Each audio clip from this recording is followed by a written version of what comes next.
सपने वो नहीं है जो नींद में आते हैं, सपने तो वो हैं जो नींद आने नहीं देते हैं। इंतजार करने वालों को उतना ही मिलता है जितना कोशिश करने वाले पीछे छोड़ के चले जाते हैं। करता रहे तू इंतजार, बन जा आलसी, कुछ नहीं मिलेगा। नमस्कार, मैं Vivek Bindra, founder and CEO बड़ा बिजनेस.com। खड़ा हो गया हूं रामेश्वरम के उस मल्लाह के बेटे, उस मल्लाह के बेटे जिसके एक कान में गीता के श्लोक गूंजते थे और दूसरे कान में डार्विन के सिद्धांत। नाव पे तीर्थ यात्रियों को रामेश्वरम के मंदिर लेके जाया करते थे, और जब तीर्थयात्री रामेश्वरम मंदिर की परिक्रमा करते थे उतनी देर बैठ के ये फिजिक्स के सिद्धांत पढ़ा करते थे। बिखरी जुल्फों वाले सिर्फ मेरे या आपके नहीं बल्कि पूरे देश के चहेते डॉक्टर एपीजे अब्दुल कलाम की आज बात करेंगे। एपीजे, ए मतलब अबुल उनके परदादा, पी मतलब पाकिर उनके दादा, जे मतलब जैनुल अब्दीन उनके पिताजी, और अब्दुल कलाम वो उनका खुद का नाम। 11वें राष्ट्रपति, 2002 से 2007 जनवादी राष्ट्रपति, पीपल्स प्रेसिडेंट। एक बार की बात है, कॉन्फ्रेंस में एक अंग्रेज ने पूछा कि अब्दुल कलाम कौन है, एक वाक्य में बताइए। तो वहां बैठे एक बच्चे ने जवाब दिया, he is simple Indian who is inexplicable, यानी कि जिसको एक्सप्लेन ही नहीं कर सकते even with the best of the objectives. यानी कि एडजेक्टिव क्या होता है, वो जो नाउन को समझाता हो।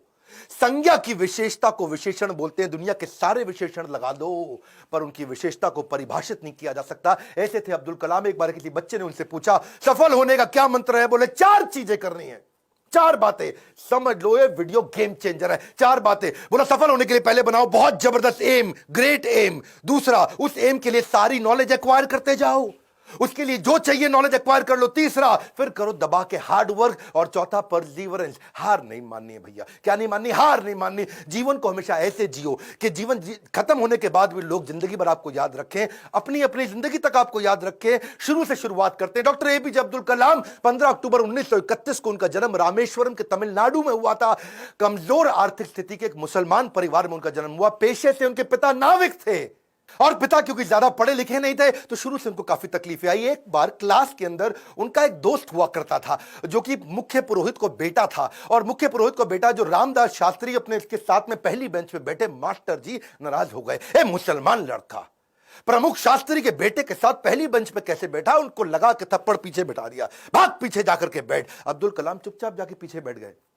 और क्या सोचिए, इस घटना पे उन्होंने उस दिन संकल्प लिया, पीछे बैठ के दुनिया बदलूंगा। और पीछे बैठना कोई मायने नहीं रखता, इसलिए वो कहा करते थे देश का सबसे अच्छा दिमाग क्लासरूम की आखिरी बेंच पे भी मिल सकता है। अच्छा, परिवार बहुत बड़ा था, 10 भाई बहन थे, पैसों की कमी तो होनी थी, तो अपने खर्चा निकालने के लिए अखबार बेचना शुरू किया। छोटी उम्र में अखबार क्यों बेचते थे? इनको पता था पैसा तो मिलेगा, लेकिन सारे रास्ते में बेचते वक्त पूरे अखबार को पढ़ जाऊंगा। चलते चलते सारे अखबार को पढ़ जाया करते थे। 8 साल की जब उम्र में थे ना, ये बहुत छोटे थे, इनके गांव से कई किलोमीटर दूर एक मास्टर जी बहुत बढ़िया गणित पढ़ाते थे और बोले सुबह 4 बजे 1 घंटे की क्लास फ्री है, उसी बच्चे को पढ़ाऊंगा सुबह 4 बजे जो नहा धो के आएगा। अब ये कई किलोमीटर दूर सुबह 3 बजे उठ के तैयार हो के नहा के ठंडे पानी से किसी भी मौसम में, सर्दी हो बारिश हो या तूफान हो, 4 बजे पहुंच जाया करते थे। कलाम जब रात को भी घर में पढ़ते थे तो उनके वहां पे लालटेन होती थी, केरोसिन ऑयल से जलने वाली। 7 से 9 केवल 2 घंटे का तेल था इनके पास में, वो केरोसिन ऑयल, मिट्टी का तेल। लेकिन पिताजी माताजी इनकी जब देखा पढ़ने में इंटरेस्ट है तो उन्होंने अपने लिए अंधेरा रखा और इसके लिए 11 बजे तक किया। मेहनत से कभी डरे नहीं, ईमानदारी से कभी हटे नहीं। छोटा लक्ष्य देखना पाप के समान है, इसलिए हमेशा महान लक्ष्य चुनना होगा। जब 5वीं क्लास में थे, उनके टीचर सुब्रमण्य मैयर, श्री शिवा सुब्रमण्य मैयर, जो बच्चों को सिखा रहे थे चिड़िया कैसे उड़ती है, उसकी डिटेल की डिटेल, चिड़िया कैसे उड़ती है, चिड़िया कैसे उड़ती है, बच्चों को समझ ही ना आए तो ये उनको वहीं समुद्र के किनारे ले गए और वहां उड़ती हुई चिड़िया दिखाई। और वो लाइव एग्जाम्पल जब दिखाया चिड़िया उड़ती हुई, उसकी डिटेल की डिटेल पंखों की समझाई, तो उनके दिमाग में वहीं से इनका प्रोफेशन शेप हो गया। उनका घर समुद्र के करीब था और इच्छाएं आकाश से आगे थी, वहीं से एरोनॉटिक्स इनको समझ में आया। हाई स्कूल इन्होंने रामनाथपुरम के एक श्वार्ट्ज हायर सेकेंडरी स्कूल में किया। और एक बार अपने स्कूल में किसी गलत क्लास में पहुंच गए, और गलत क्लास में जब अंदर घुसे तो टीचर ने इनको चपत लगाई, जब तक तुम्हें यही नहीं समझ में आ रहा कि तुम्हारी क्लास कौन सी है, मैथमेटिक्स की क्लास में तुम गलत क्लास में पहुंच गए तो तुम क्या पढ़ोगे और क्या आगे बढ़ोगे। और वहीं इन्होंने इतनी पढ़ाई करी मैथमेटिक्स में कि 100 में 100 नंबर ले आए। टीचर भी हैरान हो गया, अगर तुम सूर्य की तरह चमकना चाहते हो तो पहले सूर्य की तरह जलना होगा। बचपन से ही आसमान में उड़ने की इच्छा थी, इसीलिए इन्होंने मद्रास के हाईएस्ट कॉलेज, देश का सबसे अच्छा कॉलेज था MIT, Madras institute of technology, वहां एरोनॉटिकल इंजीनियरिंग में दाखिला लिया। बहन ने काफी पैसा अपना सोना गहना गिरवी रख करके इनको 1000 रुपए दिया। कॉलेज में अब एरोनॉटिक्स था तो विमान के डिजाइन बनाने थे, प्रोजेक्ट मिला, अब विमान के डिजाइन बनाने में लग गए और डिजाइन जो बनाया और टीचर को दिखाया, टीचर को पसंद नहीं आया और टीचर ने कहा अगर तुम एक अच्छा डिजाइन नहीं बना सके ना अब्दुल कलाम तो तुम्हारी स्कॉलरशिप छिन जाएगी, स्कॉलरशिप छिन जाएगी, स्कॉलरशिप छिन जाएगी। इनका दिमाग चकरा गया। टीचर की ये बात सुन के पांव के नीचे जमीन खिसक गई। 1000 रुपए बहन ने गिरवी रखे, मुझे गहने अपने दिए थे और इन्होंने टीचर से कहा मुझको 1 महीना दे दो, बहुत बढ़िया डिजाइन दूंगा। टीचर ने कहा कोई 1 महीना नहीं, 3 दिन मिलेंगे, 3 दिन। इनका दिमाग हिल गया उस समय, ये घबरा गए थे स्कॉलरशिप ना छिन जाए। उसके बाद तो उन्होंने 3 दिन ना खाया ना सोए, 3 दिन ना खाया ना सोए, 72 घंटे लगातार उस पर काम किया, जी जान लगा दिया। और जब प्रोफेसर ने देखा डिजाइन, प्रोफेसर भी हैरान हो गए, उनकी आंख में आंसू आ गए। बोला बहुत बढ़िया डिजाइन बनाया, नींद और निंदा पर जो विजय पा लेते हैं उनको आगे बढ़ने से कोई नहीं रोक सकता। जो नींद और निंदा पे विजय पा लेता है उनको आगे बढ़ने से कोई नहीं रोक सकता है। इसके बाद MIT की परीक्षा अच्छे नंबर से उन्होंने पास करी। अब पढ़ाई तो उनकी हो चुकी थी, अगली लर्निंग इनके जीवन से क्या है, फेलियर को हार्ट में और सक्सेस को हेड में घुसने नहीं देना चाहिए। दिल और दिमाग को कंट्रोल में रखो। अब इनके पास 2 इंटरव्यू की ऑप्शंस आई, एक मिनिस्ट्री ऑफ डिफेंस से और दूसरी एयरफोर्स से। इनको कहां जाना था आपको मालूम है, एयरफोर्स में। और जो डिफेंस का था वो दिल्ली में था और एयरफोर्स था देहरादून में। तो दिल्ली होते हुए देहरादून जा रहे थे और वापसी पे इनको दिल्ली आना था। अब जब ये देहरादून गए वहां पे 25 लोग एग्जाम देने आए वहां इंटरव्यू के लिए, जिनको वहां पे एयरफोर्स में सिलेक्ट होना था। अब 25 में से सीटें थी खाली 8 और इनकी रैंक क्या आई, 9वीं। फेल हो गए, वहां पे 1 नंबर से पीछे रह गए। 8 लोग सिलेक्ट हो गए, ये वहां रह गए। देहरादून से जब उतरते हैं सबसे पहले आता है ऋषिकेश। ये ऋषिकेश गए, वहां इनको मिले स्वामी शिवानंद। स्वामी शिवानंद तो बहुत पॉपुलर है, आज भी ऋषिकेश में उनके कई मठ हैं। तो इन्होंने शिवानंद के जाकर के अपनी तकलीफ बताई। उन्होंने इनको गीता पढ़ने के लिए जब बताया और इनसे कहा कि अगर ख्वाहिश आपके दिलो जान से निकले, पवित्र हो और उसमें शिद्दत हो, तो कमाल की एक अजीब सी ताकत होती है उसके अंदर। इसीलिए जो तुमने सोचा है वो होगा, तुम विश्वास रखो। ये गीता का लर्निंग था। यम यम तम तम, जैसा जैसा वैसा वैसा। यम यम वापी स्मरण भावम, जहां तुम्हारा स्मरण और भाव होगा तुम वैसे पक्का बन जाओगे। कलाम उसके बाद जब दिल्ली लौट के आए अपने गुरु से मिलने के बाद, तो वो जो मिनिस्ट्री ऑफ डिफेंस की नौकरी बची थी DRDO की, किसको पता था वही DRDO इनके देश को आगे बढ़ाने में सबसे कारगर होगा। ये वहां प्रमोट हुए और किनके साथ, डॉक्टर विक्रम साराभाई की टीम में आ गए। आप चाहते हैं डॉक्टर विक्रम साराभाई पे भी हम वीडियो बनाएं। ये पेट्रियोटिक थे, अपॉर्चुनिस्टिक नहीं थे। अब्दुल कलाम विशेष व्यक्ति थे। 1963 में विक्रम साराभाई की टीम से इनको सिलेक्ट किया गया कि इनको नासा भेजो भैया ट्रेनिंग के लिए। ये 6 महीने की ट्रेनिंग के लिए नासा गए। नासा समझो भैया, नासा अमेरिका सबसे बड़ी संस्था जिसमें ये आगे बढ़ना चाहते थे। नासा इनको देख के चौंक गया, बोला यार लड़का बहुत जबरदस्त है। और इनको क्या बोला, भाई तू बहुत चैंपियन है, मेरी बात सुन, तुझको दे रहे अमेरिकन सिटीजनशिप, यहीं रह जा, तनख्वाह देंगे इंडिया के 5 गुना ज्यादा, अमेरिकन सिटीजनशिप, यहीं किसी गोरी से शादी कर, ओए होए जिंदगी में आराम ही आराम। अपनी ऑटोबायोग्राफी आत्मकथा में इन्होंने बताया कि एक बार के लिए इनके मन में भी विचार आया कि क्या मैं यहां रुकूं या नहीं रुकूं। वो बहुत चुनाव करना कठिन था कि आदर्शों की ओर चला जाए या माला माल होने के अवसर को गले लगाया जाए, या पैसों और करियर के लिए इन्होंने सोचा विदेश नहीं जाएंगे, देश सेवा के इस अवसर को नहीं गवाएंगे। लौट के देश आ गए। डिफिकल्टीज हमेशा आपकी सफलता के रास्ते में आएंगी। अगली कहानी, काफी डिफिकल्टीज आई जब इन्होंने शुरुआती टीम साइंटिस्ट की इसरो में ज्वाइन करी। वो क्या कहते हैं, देखो लर्निंग समझना, इन्होंने हमेशा डिफरेंशिएट किया। रियल प्रॉब्लम अलग है, इनकन्वीनियंस अलग है। प्रॉब्लम और इनकन्वीनियंस अलग अलग चीजें होती हैं। अगर आपके घर में भैया आग लग जाए, घर में आग लग गई, धू धू के घर जल रहा है और उसी वक्त आपकी गर्दन भी टूट जाए, हाथ भी टूट जाए, पांव भी टूट जाए, उसको बोलते हैं आप मुसीबत में हैं। बाकी सब कुछ केवल सामान्य असुविधाएं होती हैं।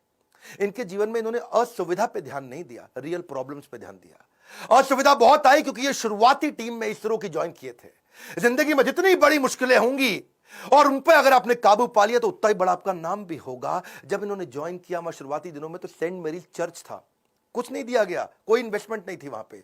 सेंट मैरीज चर्च को इन्होंने अपना ऑफिस बनाना पड़ा इनको। वहां सारे साइंटिस्ट इंजीनियर जो नासा से ट्रेन होकर आए थे वो चर्च में बैठ के ऑफिस में बैठे और बीच पे उन्होंने समुद्र के किनारे अपना रॉकेट का लॉन्च पैड बनाया। और जो अस्तबल होता है या बल्कि कैटल शेड, जो गौशाला होती है, वहां की लेबोरेटरी बन गई। बिशप जो चर्च के फादर थे, उनके घर को इन्होंने अपना वर्कशॉप बनाया। साइकिल पे और बुल्लक कार्ट समझते हैं, बैलगाड़ी है जी, धीरे धीरे चक्का चलता या खुद ही साइकिल पे रॉकेट रख रख के ले जा रहे थे। रॉकेट के छोटे छोटे पार्ट सैटेलाइट, आज भी फोटोग्राफ्स हैं। सारी डिफिकल्टीज के बीच में इन्होंने पहला साउंडिंग रॉकेट 1963 में लॉन्च किया था।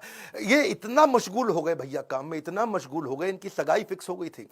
उस समय ये 32 साल की उम्र थी, इनकी सगाई फिक्स हो गई, ये काम में लगे रहे, भैया रॉकेट जाएगा, रॉकेट जाएगा, देश का पहला रॉकेट जाएगा। ये सगाई पे जाना भूल गए लोग बेचारे, वहां मंडप पे इंतजार करते रहे। मंडप तो नहीं, रिंग सेरेमनी थी, वहां इंतजार ही करते रह गए। अरे अब्दुल कलाम आएगा, अब्दुल कलाम रॉकेट बनाने में लगे थे देश के लिए। जीवन में कठिन दौर से गुजरते वक्त ये मत सोचिए कि ये जिंदगी में कठिनाइयां हमेशा रहेंगी। ये कठिनाइयां आई हैं और चली जाई हैं, चली जाएंगी। इन्होंने गीता हाथ में पकड़ ली थी, इनको इनके गुरु ने दिया था, और गीता में क्या बताया, आगाम पाइनो, कठिनाइयां आएंगी और चली जाएंगी। 1969 में इसरो के डायरेक्टर की जब इनको कमान दी गई तो उन्होंने सोचा कि क्यों नहीं SLV-3।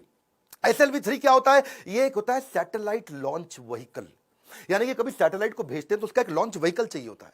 एक होती है गोली ठा और एक होती है गोली के लिए बंदूक जिससे गोली निकलती है, तो एक लॉन्च व्हीकल होता है जिससे सैटेलाइट को भेजते हैं और जो अपने ऑर्बिट में जाके सेट होता है। तो जब इनके पास पैसा नहीं था वहां पे, इन्होंने क्या कहा कि भैया SLV-3 के लिए काम करूंगा और PSLV के लिए काम करूंगा। SLV-3 में 1 रुपया लगेगा, PSLV में 1 रुपया लगेगा, तो दोनों मिला के 2 रुपया लग जाएगा। तो ऐसा करते दोनों को एक साथ करने का जुगाड़ करता हूं, 1 रुपये 20 पैसे में कर दूंगा, 80 पैसा बच जाएगा। तो थोड़े कम खर्चे के अंदर दोनों प्रोजेक्ट पूरे कर दिए। इसके लिए उन्होंने सरकार से फंड मांगा, इंदिरा गांधी ने बोला फंड नहीं है, पब्लिकली मना कर दिया, प्राइवेटली थोड़ा सा फंड इनको दिया, और थोड़ा सा फंड मिलने के बाद ये जी जान से अपने प्रोजेक्ट पर लग गए। अब अब्दुल कलाम है भैया, 18 घंटे रोज काम करते थे, साल के 365 दिन, लीप ईयर में 366 दिन भी काम करते थे। 1969 से 1989 तक 10 साल इन्होंने अपना जी जान से मेहनत किया। केवल 2 बार छुट्टी ली, एक बार पिता के देहांत पे, एक बार माता के देहांत पे। बाकी दिन कोई सैटरडे संडे नहीं, 15 अगस्त 26 जनवरी नहीं। 10 साल के कठिन परिश्रम के बावजूद 1979 में इनका SLV-3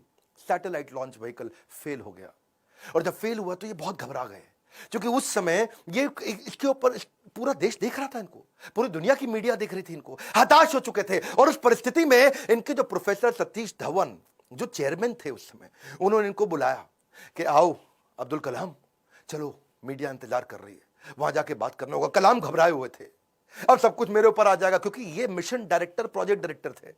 as a mission director, project director, इनके फेलियर पे पूरी दुनिया देख रही थी। और जब सतीश धवन ने इनको बुलाया तो ये और घबरा गए, अब मीडिया को क्या जवाब दूंगा। मीडिया ने कहा करोड़ों रुपया तुमने देश का लगा के बर्बाद कर दिया, तुम्हारे को क्या अधिकार था। और वहीं प्रोफेसर सतीश धवन ने माइक ले लिया और माइक लेकर के क्या बोला, ये टीम बहुत जबरदस्त है, पहली बार किया है, फेल हुए हैं, 1 साल के अंदर यही टीम दोबारा इसी SLV-3 को लॉन्च करेगी। और दुगनी ऊर्जा भर दी टीम के अंदर। सारे फेलियर को, अब्दुल कलाम के फेलियर को उन्होंने अपने ऊपर ले लिया। ये देख करके अब्दुल कलाम हैरान हो गए। 1 साल दोबारा जी जान से मेहनत करी, इंटेलिजेंस आ चुकी थी, और इस बार SLV-3 जब सफल हो गया तो उसके बाद फिर अब दोबारा प्रोफेसर धवन ने माइक इस दफा कलाम जी के हाथ में दे दिया। बोला अब तुम सफल हो गए हो, अब जवाब तुम दोगे।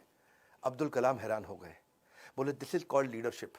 हाउ टू हैंडल सक्सेस ये सबको आता है, हाउ टू हैंडल फेलियर ये प्रोफेसर धवन ने सिखाया कि जब मैं सफल होऊंगा तो टीम को क्रेडिट दे दूंगा, और जब विफल होऊंगा तो सारा का सारा फेलियर अपने ऊपर ले लूंगा। इस बात से प्रभावित आगे चल के इंदिरा गांधी भी हो गई, और देखा क्या उन्होंने कि ये दोनों ने बहुत जबरदस्त काम किया। उन्होंने प्रोफेसर धवन को बोला मैं अब्दुल कलाम से मिलना चाहती हूं, इन्होंने अब्दुल कलाम को बोला आ जाओ भैया, इंदिरा गांधी मिलना चाहती हैं। वो बोले भाई मेरे पास तो कपड़े नहीं, मैं चप्पल में फटी हुई घूम रहा हूं, मैं कैसे अब उनके आकर के मिलूंगा। तो उन्होंने कहा कि भाई कलाम तुम पहले से ही सफलता का सूट पहने हुए हो, कलाम तुमने पहले से ही सफलता का सूट पहना है, कपड़ों का सूट नहीं चाहिए। और उन्होंने जाकर के वहां जब इंदिरा गांधी से मिले, बड़ी प्रभावित थी। उन्होंने कहा कि अब तुम्हारे को डिफेंस में और काम करना पड़ेगा। इस समय चाइना भी, पाकिस्तान भी, आजू बाजू सब लोग मिसाइल की तैयारियां कर रहे हैं, तुम मिसाइल बनाओ हमारे देश के लिए। और उसी समय अटल बिहारी वाजपेयी से भी उनकी पहली मुलाकात हुई। अटल से जब उन्होंने हाथ मिलाने के लिए आगे बढ़ा तो अटल इनसे हाथ नहीं मिलाए, अटल बिहारी जी इनको गले लगा लिए। इंदिरा गांधी मुस्कुराई, बोलिए ध्यान रखना अटल बिहारी जी, ये मुसलमान है।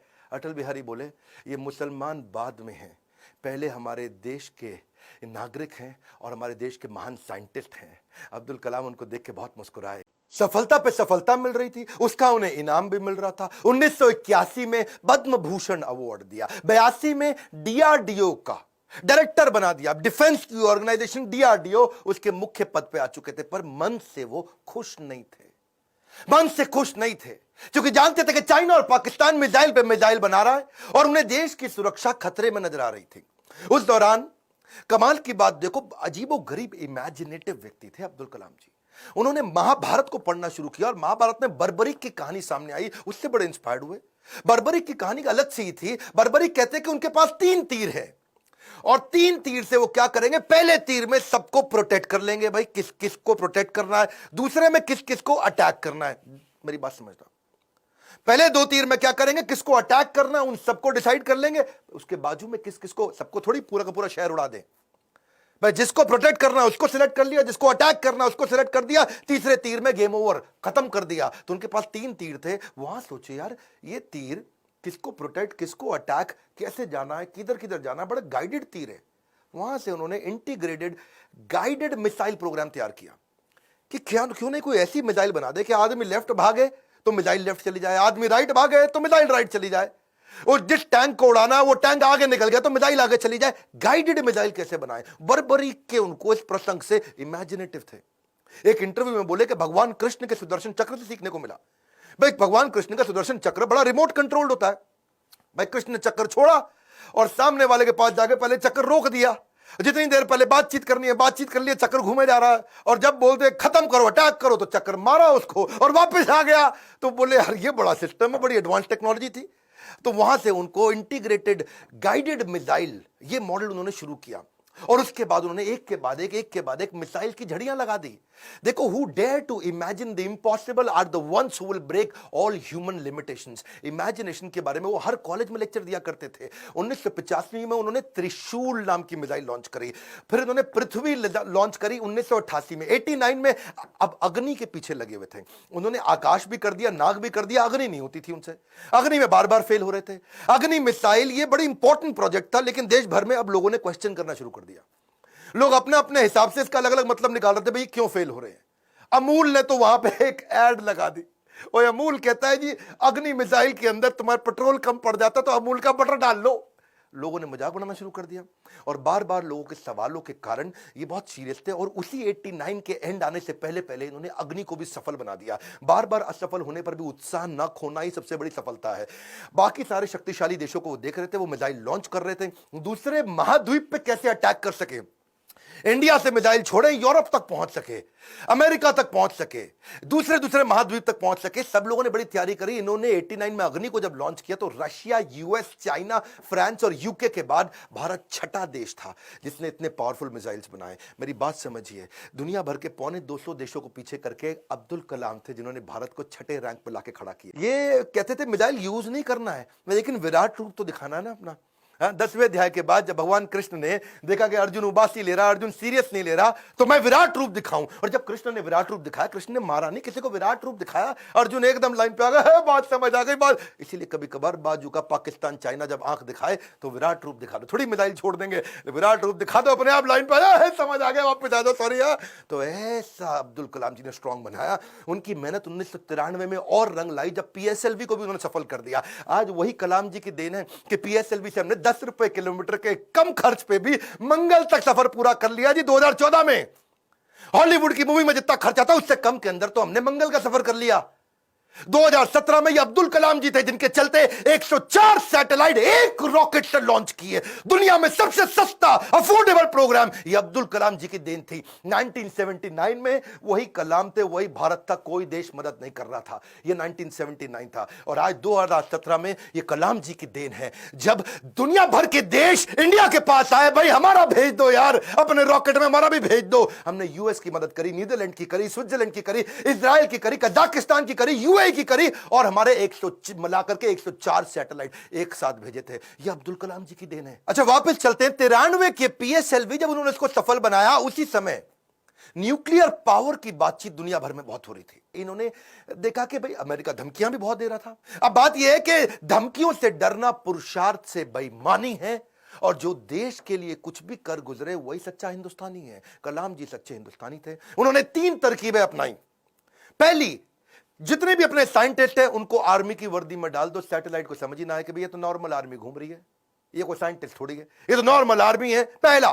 दूसरा, जब भी ये कोई काम करेंगे उसी समय के बीच में करेंगे जब एक सैटेलाइट जाएगा और दूसरा आने वाला, उसके बीच में कर लेंगे। एक आएगा एक जाएगा, उसके बीच में कर लेंगे। एक आएगा एक जाएगा, उसके बीच में कर लेंगे।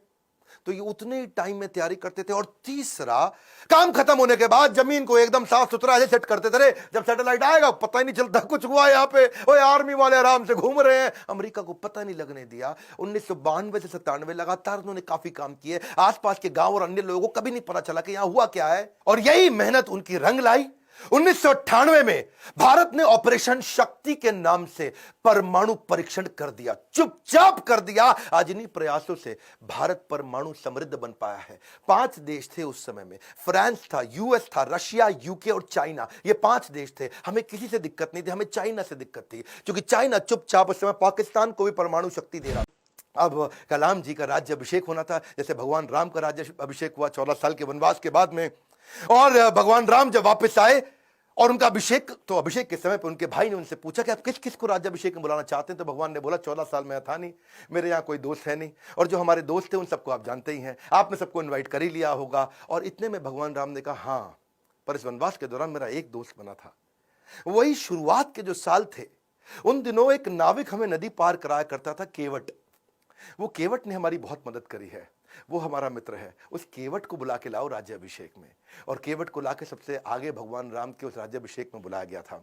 ठीक उसी प्रकार जब अब्दुल कलाम जी से पूछा गया कि अब आपका भी राज्याभिषेक हो रहा है, you are going to become president of India, और कलाम जी ने कहा आपने जिस जिसको बुलाना था सबको बुला लिया है। मेरे 2 ही मित्र हैं। जब मैं साउथ में रहा करता था तो उस समय एक मोची जो मेरे जूते बांधने में फटे जूते होते थे, उसने मेरी बहुत मदद करी, वो मेरा मित्र है, उसको बुला लीजिए। और एक ढाबे वाला जिसने उनको खाना खिलाया और कभी कभी 2 रोटी एक्स्ट्रा भी खिलाई, बोला उनको दोनों को जरूर बुला लीजिए। विनम्रता के उदाहरण खत्म थोड़ी होंगे।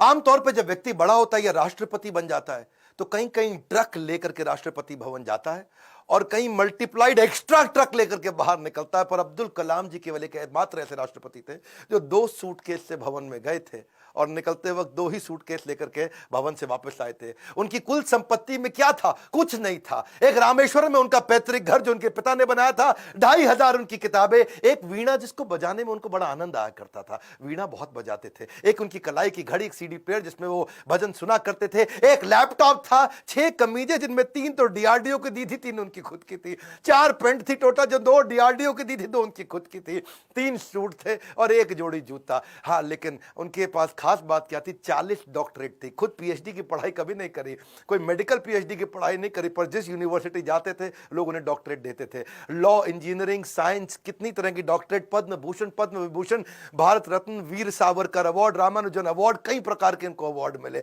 उनकी एक खास बात मैं जरूर बताना चाहूंगा, हालांकि वो मुसलमान थे लेकिन वेजिटेरियन थे। उनका बड़ा प्रेम था। एनिमल्स आर एंजल्स विद फर। पक्षी जगत पर्यावरण का सूचक होता है। कलाम जी क्या कहते थे? वो पर्यावरण का सूचक है, और अगर वो मुसीबत में है तो समझ लेना कि अब हमारे भी बुरे दिन दूर नहीं है। एक बार उनको जो डीआरडीओ की उनकी दीवार हुआ करती थी ना बाउंड्री की, तो उनको बोला गया सिक्योरिटी के लिए कांच वांच लगा दो। बोला बिल्कुल नहीं, ये बर्ड्स के लिए बड़ा हार्मफुल हो सकता है। उन्होंने मना कर दिया। और जिस समय वो प्रेसिडेंट बने थे, बाद में जब वो राष्ट्रपति भवन के अंदर मुगल गार्डन में जब वॉक किया करते थे ना, तो वो एक मोर को देखा जो ना मुंह खोल पा रहा ना बंद कर पा रहा है। स्पेशली उन्होंने वेटनरी डॉक्टर को बुला के देखा तो देखा मोर के गले में ट्यूमर है, ना मुंह खोल पा रहा है ना मोर मुंह बंद कर पा रहा है। उन्होंने इसका इलाज कराया। एक लीडर की महानता का इसी बात से पता चलता है कि वो किन लोगों की मदद कर रहा है जो बदले में उन्हें कुछ नहीं दे सकते। जब कोई लीडर ऐसे लोगों की मदद करता है जो बदले में कुछ नहीं दे सकता, वही एक महान लीडर की निशानी है। उनकी एक खास बात मैं जरूर बताना चाहूंगा, हालांकि वो मुसलमान थे लेकिन वेजिटेरियन थे। उनका बड़ा प्रेम था। एनिमल्स आर एंजल्स विद फर। पक्षी जगत पर्यावरण का सूचक होता है। कलाम जी क्या कहते थे? वो पर्यावरण का सूचक है, और अगर वो मुसीबत में है तो समझ लेना कि अब हमारे भी बुरे दिन दूर नहीं है। एक बार उनको जो डीआरडीओ की उनकी दीवार हुआ करती थी ना बाउंड्री की, तो उनको बोला गया सिक्योरिटी के लिए कांच वांच लगा दो। बोला बिल्कुल नहीं, ये बर्ड्स के लिए बड़ा हार्मफुल हो सकता है। उन्होंने मना कर दिया। और जिस समय वो प्रेसिडेंट बने थे, बाद में जब वो राष्ट्रपति भवन के अंदर मुगल गार्डन में जब वॉक किया करते थे ना, तो वो एक मोर को देखा जो ना मुंह खोल पा रहा ना बंद कर पा रहा है। स्पेशली उन्होंने वेटनरी डॉक्टर को बुला के देखा तो देखा मोर के गले में ट्यूमर है, ना मुंह खोल पा रहा है ना मोर मुंह बंद कर पा रहा है। उन्होंने इसका इलाज कराया। एक लीडर की महानता का इसी बात से पता चलता है कि वो किन लोगों की मदद कर रहा है जो बदले में उन्हें कुछ नहीं दे सकते। जब कोई लीडर ऐसे लोगों की मदद करता है जो बदले में कुछ नहीं दे सकता, वही एक महान लीडर की निशानी है। अच्छा, अब्दुल कलाम जी की एक बात मेरे दिल को छू गई। वो परिवारवाद नहीं राष्ट्रवाद में बिलीव किया करते थे। जब वो राष्ट्रपति भवन में थे See, he's a man of principle and therefore is always respected everywhere. उनके क्योंकि जो भाई थे ना, उनको बहुत प्रेम करते थे, बहुत प्रेम करते थे अपने भाई से, बचपन से ही प्रेम था। और उनके अपने सगे भाई का पोता दिल्ली के अंदर मुनीरका में किराए के कमरे पर रहा करता था। 2006 में जब कलाम ने एक दफा सारे परिवार को इनवाइट किया, क्योंकि उनका कोई परिवार वहां रहता नहीं था, वो राष्ट्रपति भवन में अकेले रहते थे, और जब एक बार उन्होंने सारे परिवार को बुलाया राष्ट्रपति भवन में, तो वो लोग 8 दिन तक रहे। और सारे परिवार, क्योंकि 10 भाई बहन थे ना, तो 52 लोग आए। और कलाम जी ने देखा बहुत खर्चा हो रहा है, तो उन्होंने चाय की प्याली तक का हिसाब रखना शुरू किया। सब लोगों को उन्होंने अजमेर शरीफ प्राइवेट बस करके भेजा, उसका भी हिसाब रखना शुरू किया। उन्होंने अपने अकाउंटेंट से सारा हिसाब बनवाया और बोला कि ये कितना बना, तो देखा 3,52,000 रुपए का चेक उन्होंने अपनी तनख्वाह से काट के दिया। और क्या कहा कि राष्ट्रपति भवन की जिम्मेदारी केवल राष्ट्रपति की होती है, पूरे परिवार की नहीं होती है। अब्दुल कलाम जी इतने विनम्र व्यक्ति थे, विनम्रता ताज के बिना राजसी गौरव है, वो ऐसी चीज है। महान व्यक्ति की महानता ही उसकी नम्रता है। डॉक्टर कलाम को एक बार IIT BHU के अंदर चीफ गेस्ट के रूप में इनवाइट किया गया, और जब वहां पे आए तो वहां पे 7 कुर्सियां थी, बीच वाली कुर्सी थोड़ी ऊंची थी, और जब बीच वाली कुर्सी ऊंची, क्योंकि वो राष्ट्रपति थे, उनको बैठना था, उन्होंने बोला ना ना ना, कुर्सी हटाओ, बराबर की कुर्सी लगाओ। तो बोले नहीं सर, ये स्पेशल कुर्सी है हमारे चीफ गेस्ट के लिए। तो वो समझ गए कि चीफ गेस्ट कौन होते हैं भैया, जो एजुकेशन में महागुरु है वही है। तो उन्होंने वाइस चांसलर को बोला आप आइए बैठिए। वाइस चांसलर घबरा गए, बोला राष्ट्रपति आप हैं, you are the first person of our country, आप बैठेंगे। बोला बिल्कुल नहीं। फिर उन्होंने अपनी कुर्सी हटवाई, बराबर की कुर्सी पे बैठे। कलाम जी ऐसे थे, ईमानदारी एक जादुई गुण है, यदि आपका हृदय ईमान से भरा है तो शत्रु का पूरा संसार आपके साथ खड़ा है। कहते हैं कि कोई भी पैतृक संपत्ति, माता पिता की दी हुई कोई भी पैतृक संपत्ति ईमानदारी के बराबर आपको अमीर नहीं बना सकती। सबसे ज्यादा अमीर व्यक्ति वही जो ईमानदार है, पूरा संसार आपके साथ खड़ा है। कलाम साहब तो एवर यूथफुल थे। 70 साल की उम्र में youth icon of the year का अवार्ड उनको मिला।